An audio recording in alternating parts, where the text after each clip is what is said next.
আলাইকুম রহমতুল্লাহ। আজকে একটা নতুন ভিডিও নিয়ে আসলাম।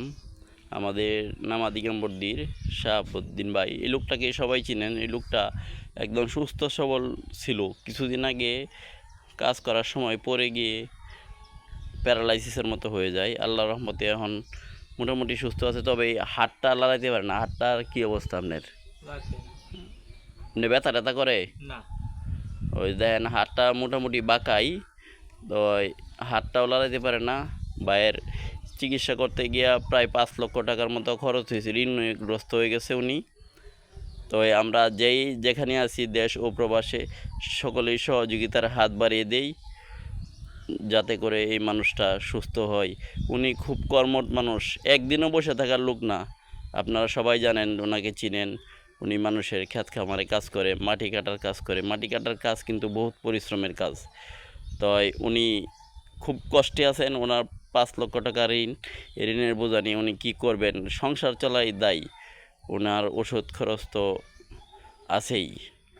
উনি 5 লক্ষ টাকার মতো ঋণ করে ওনার একটা ছেলেকে কাতার পাঠিয়েছেন, কিন্তু তার কাজ কাম নাকি এখন বলতেছি খুব কম, সীমিত টাকা বেতন পাই। ছেলেটাও 15 দিনে 20 দিনে একবার বাবার সাথে ফোনে যোগাযোগ করে। এলাকার মানুষের নানান কথায় সে বাবার সাথে যোগাযোগ কম রাখে, টাকা পয়সাও কম দেয়। এই হচ্ছে পরিস্থিতি। তার ঋণের বোঝা মাথায় নিয়ে সে ঘুরতেছে রাস্তায় রাস্তায়। আজকে আমার বাড়িতে আসছে সকালবেলা, বলতেছে আমার চিকিৎসার জন্য কিছু টাকা দেন। বাহাদিয়া বাজারের এক লোক নাকি কবিরাজ, উনি বলতেছে যে কি জানি একটা তেল দিবে, 250 গ্রাম তেলের দাম 16,200 টাকা। তো ওনার কাছে কোনো টাকা নাই। যে যাই পারেন দেশ ও প্রবাসে, যে যাই পারেন সহযোগিতার হাত বাড়িয়ে দেন এই অসহায় মানুষটির জন্য। আমরা বিভিন্নভাবে কত টাকা কতভাবে নষ্ট করে ফেলি। তো এই টাকা নষ্ট না করে যে যাই পারি, যার সাধ্য মতো সবার জায়গা থেকে চেষ্টা করি।